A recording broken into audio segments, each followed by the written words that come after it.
thorough newspaper analysis.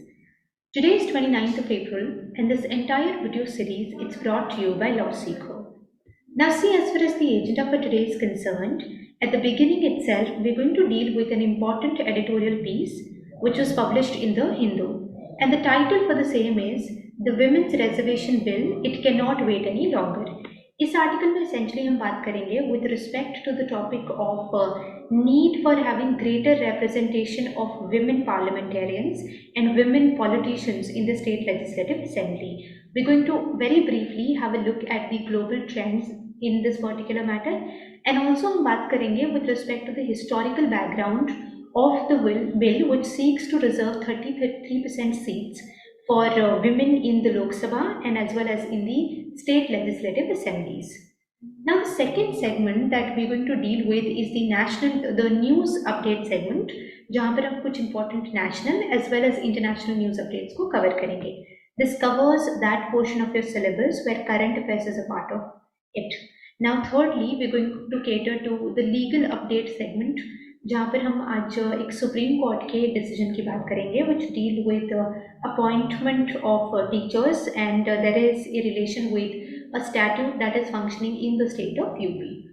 So with this, let's dive into the GNF for today. The editorial is the heading of the same is The Women's Representation Bill, It Cannot Wait Any Longer. So let's dive into the structure of it. देखिए, क्योंकि ये जो article है ये essentially एक opinion piece है which was written by the national spokesperson of the Aam Aadmi party, तो इसलिए इसके जो रिस्पेक्ट में ये वाला पोर्शन है ये हमारे लिए ज़्यादा रेलेवेंट होगा अगर हमें ऐसे लिखने को आ जाए कंपेटिटिव एग्जाम्स में that you write an essay with respect to the representation of women in the parliament. So this is sort of a legal historical background to this. However, the opening or the introductory note and the party note of this article, this can also be used as an introduction, and this also throws light on the entire discussion around or discourse around women's participation. So see this, and then of course we're going to dive into the global examples of women's representation in different parliaments across the world. So see, even though it's the article opens with drawing a dynamics of what the position of women is in the society. So it says that even though women, they have been breaking this glass ceiling of patriarchy in every sector, politics अभी भी एक ऐसा area है जहाँ पे कि there is a tremendous potential of having greater women participation and representation, but we've not been able to achieve it so far. It is disheartening to witness that even 75 years after the independence, Parliament lacks substantial representation from half the population, with women holding just 14% of the seats, and this is the highest ever. So अभी अगर हम representation की बात करें parliament में, so Indian Parliament it holds 40% reservation of the women as of now. Now let's understand as to how has been the participation of women. तो देखिए, अगर हम अपने इंडिपेंडेंस स्ट्रगल की बात करें तो you would also vouch for this fact कि हमारे इंडिपेंडेंस स्ट्रगल के दौरान काफ़ी सारे strong women we had strong women who actively led rallies, they conducted demonstrations, उनने काफ़ी सारे अवेयरनेस कैंपेन रन करे, they were a part of hunger strikes and they fought with their heart and soul for getting India the independence that we cherish now. And उसके बाद भी अगर हम बात करें तो जो हमारी कॉन्स्टिट्यूंट असेंबली जो बनी थी for the purpose of framing the constitution of India, उसमें भी विमेन की participation was substantial. there were some strong female in the form of the representatives of people in the constituent assembly as well. And also अगर हम if we take go just a decade ago, you would see that India के top highest states in terms of the area and political significance के perspective से भी, जो कि West Bengal, Tamil Nadu and Uttar Pradesh, these three were led by and one still is led by female chief ministers. And इसी time के दौरान हमारे पास we had the first female president in form of Shrimati Pratibha Patil ji. And apart from that Sushma Swaraj, she was leading the opposition while Sonia Gandhi was the president and chairperson of the UPA. So these were some of the women who were faces of women representation in the Indian Parliament. Now despite this influence of women and the presence, जो presence हमें अभी secure कर लेनी चाहिए थी, अब तक that status has not been reached. Now let's understand एक थोड़ा सा historical legal background of the current bill. So see, as far as the discourse on women's representation in India is concerned, it originated in pre-independence era itself. जब several women organizations they started demanding political representations for women. So pre-independence era में भी कुछ ऐसी women-led organizations थी which raised the cause of having greater participation of women in politics. And this particular movement, अगर हम किसी time line की बात करें तो 1955 would be the relevant year, जब there was a committee which was appointed by the government. उस committee ने रेकमेंड किया कि 10% of seats in the Lok Sabha and the state legislative assemblies, it should be reserved for women. However, कुछ 2-3 decades के लिए ये जो representation का कॉल था ये इतना ज़्यादा मोमेंटम नहीं गेन कर पाया. एंड फिर आया 1980s का दौर, जबकि representation of women का जो ये पूरा मुद्दा है इसने बहुत ही it gained a lot of momentum. And इसी डेकेड के दौरान 1988 में एक डेवलपमेंट हुई, the National Perspective Plan of Women 1988. It recommended that 30% of the seats in all elected bodies it should be represented for women. तो 1988 में national perspective plan for women उन्होंने recommend किया कि 30% seats they should be recommended in all elected bodies, they should be reserved for women candidates. And also ये जो demand थी it was reiterated by the और in the national policy for empowerment of women जो कि adopt हुई थी 2001 में. So national policy for empowerment of women adopted in 2001, it also reiterated this recommendation of reservation of 30% of seats for women in all elected bodies. अब क्या हुआ कि 1933 में एक डेवलपमेंट हुई. 1993 में द पंचायती राज एक्ट जो है इसको हमने अमेंड किया and it guaranteed 33% seats to be reserved for the women candidate. And ये जो अमेंडमेंट है ना इसका काफ़ी पॉजिटिव एंड सक्सेसफुल आउटपुट रहा है. And I personally know a lot of women sarpanch जिन्होंने काफ़ी रेवोल्यूशनरी काम किया है ग्रामीण क्षेत्र में राजस्थान के. And indeed it has been a very successful move by the government to amend this particular to bring forth this particular amendment. And इसके बाद में अगर हम पार्लियामेंट में 33% वुमेन की रिजर्वेशन की बात करें तो सी इस रिस्पेक्ट में 1996 में डेवलपमेंट हुई जब women's reservation bill it was introduce in the Lok Sabha. 1966 में वुमेन्स रिजर्वेशन बिल जो है वो लोकसभा में इंट्रोड्यूस हुआ. ये बिल क्या प्रपोज करता है? देखिए ये बिल कहता है कि 1/3 सीट्स जो लोकसभा में है स्टेट लेजिस्लेटिव असेंबलीज में it should be reserve for women candidates. And however it is unfortunate Indeed कि ये जो बिल है it could not B pass so far. And काफ़ी सारे कुछ पॉलिटिकल पार्टीज़ के ऑपोजिशन के कारण ये जो बिल है वो नहीं पास हो पाया. एंड टाइम एंड अगेन 3-4 बार ये फिर से रीइंट्रोड्यूस हुआ बट फिर से कोई ना कोई कारण के चलते हुए ये फिर से जो है नहीं पास हो पाया. एंड अर्ली 2005 की जब गवर्नमेंट थी तभी भी एक बार ये बिल जो है it came in the light but again it could not be passed and eventually it got lapsed. फिर 2010 में एक डेवलपमेंट हुई जब Manmohan Singh led UPA government उन्होंने इस बिल को टेबल करा राज्यसभा में. This is 2010. एंड 2010 में ये जो बिल है राज्यसभा में तो पास हो गया था बट ये लोकसभा तक पहुंचा नहीं. एंड इवेंचुअली क्योंकि 15th लोकसभा जो है वो डिसॉल्व हो गई तो ये बिल भी लैप्स हो गया.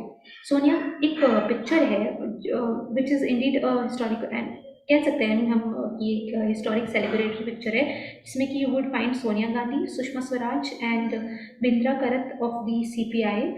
They paused for photographs outside the parliament, smiling and holding hands, indicating that this was a fight which is much bigger than the individual political affiliations that these women from different political parties they held. So they came together for the cause of women representation in the Parliament of India. अब देखिए अगर हम कुछ अच्छे global examples and trends की बात करें तो तो अगर हम इसमें इस टॉपिक पे बात करें तो पहला एग्जाम्पल जो हमारे जहन में आता है वो है Scandinavian countries. Scandinavian countries essentially it's a group of 6-7 countries comprising Denmark, Norway, Sweden, Finland, Iceland and others also. तो इन कंट्रीज़ में ना एक बहुत ही अच्छा ट्रेंड देखा गया है कि उन्होंने काफ़ी अच्छी एंड प्रोग्रेसिव गवर्नेंस की प्रैक्टिसेस को फॉलो किया है, पॉलिसीज एंड प्रैक्टिसेस, जिसके कारण which is supported gender equality and they have shown a greater participation of women at higher positions in the politics. And as a result of it उनकी countries की जो political progress है उनमें भी एक positive change देखा गया है। सेकेंड एग्जाम्पल हमारे पास रवांडा का है, which is a central African country, and Rwanda was torn due to genocide and काफ़ी it's very scarred country socially because of genocide and other social evils, but it had women centric governments, and इसके कारण as per the author it has been healing ever since, and the country is showing good progress. And third example that we can see is Norway. So it has a 2003 mandate which requires 40% of corporate boards to be occupied by women. So that's about this editorial, and with this let's dive into the next segment for today. Now let's proceed to the national news segment for today. The first update is with respect to the launch of or the release of a 12-part comic book series by the Union Ministry of Culture. So the Union Ministry of Culture, it has decided to release a 12-part comic book series. This series, it is going to be based on themes and people who featured in the Man Ki Baat program of our Prime Minister Mr. Narendra Modi. The special program, it is being implemented by Amar Chitra Katha, which will release the series in English, and this is going to be followed by the translation of the series in 12 different Indian languages. The ministry took this particular decision to mark the 100th episode of Man Ki Baat program. Now the next update, it is with respect to the inauguration or the launch of Millet Experience Center at Delhi Haat. The Agriculture Ministry, it has led this initiative of establishing a consumer-oriented Millets Experience Center. This would not only promote the dietary benefits of millet, but this is also going to popularize Shri Anna as the nutritional powerhouse. In addition to the unique dining experience, consumers can also purchase a variety of ready-to-eat and ready-to-cook products from the local millet startups, which will be showcasing these products at the Millets Experience Center. Moving on to the next update, which is with respect to the unveiling or the launch of FM transmitters at 91 locations by the Prime Minister of India. So the Honorable Prime Minister, he has commissioned FM transmitters of 100 watt capacity at 91 locations across the country. These transmitters, they have been established or installed in 85 districts of 18 states and 2 union territories across the nation. With this, the network of transmitters with All India Radio, it has increased to 524 from the existing 615. The addition, it will boost further the coverage of the All India Radio to 73.5% of the population of the country. Moving on to the next update, which is with respect to the SCO summit or the members meet. So Defense Minister Shri Rajnath Singh, he has called upon the Shanghai Cooperation Organization member states to collectively work towards eliminating terrorism and fix accountability on those who aid and fund such activities. He also expressed concern over the radicalization of youth, terming it to be a major security challenge and also an obstacle in the path of socio-economic progress of the society. At the end of the deliberations, all the SCO member countries, they signed a protocol expressing their collective will to make the region source peaceful and a region secure, peaceful and prosperous. And this has brought us to the international segment for today, where we have 3 updates to cover. The first update is more in the sector of technology development. So UAE-based airlines called Emirates, it has unveiled its latest innovation, the world's first robotic check-in assistant. The name of this particular robotic assistant, it is Sarah. Sarah will match customers' face with scanned passports, check passengers in and guide them to the luggage drop area. The facility, which was opened on Thursday, which is 27th of April, it is going to allow customers to drop their luggage as nearly as 24 hours and as early as 24 hours and up to 4 hours before their flight, arriving at the airport at their leisure time. Now the next update is coming from Sri Lanka. Sri Lankan Parliament, it has passed resolution for implementation of IMF package. The Lankan Parliament, it has passed a resolution for the purpose of implementing the IMF package to an extended fund facility of $3 billion. This program, it is going to open doors for Sri Lanka to access financing up to $7 billion from the IMF, international financial institutions, and multilateral organizations. It is also expected to provide much needed policy space to drive the economy out of the unprecedented challenges and instill some confidence among all the stakeholders involved in this process of reviving the economy. And the last update in the international segment, it is with respect to a workshop on Indian cinema being inaugurated at Swami Vivekananda Culture Center. A workshop on Indian cinema, it was inaugurated at the Swami Vivekananda Cultural Center in Colombo. During the inauguration, the Deputy High Commissioner, he noted that the workshop, it was timely, given that India and Sri Lanka, they were celebrating 75 years of diplomatic relations. He expressed hopes that the event, it would contribute in deepening people-to-people ties between the two nations. And with this, we have come to the last segment for today, which is the legal update segment.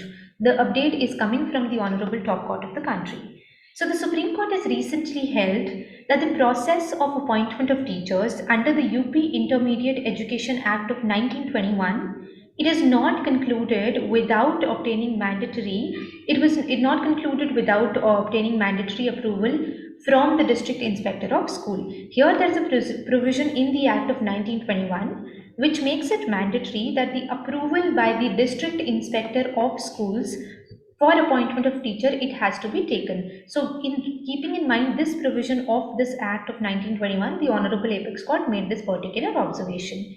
The bench also held that there is no vested right of the candidates to be appointed merely because the selection process has been completed. This is also an important service law principle that the candidates do not have a vested right just because the selection process was completed. And the name of this particular matter is State of UP and Others versus Rachna Hills and others. So with this, we've come to an end for the TNA for today. In case you want to get access to the free study materials that we provide and also the TNA slides that have been used in this particular video, I would highly encourage all of you to join our Telegram channel. For the purposes of the same, you may scan the barcode here or you may tap on the link which is provided in the description for this very purpose. Also, these are the point of contacts in case you want to get in touch with LawSikho. And the quiz which is based on Friday's TNA, it is also made available in the description of today's video. I would encourage all of you to go ahead and attempt the same. Thank you for being with us. Happy weekend and also keep up with your preparation. Bye.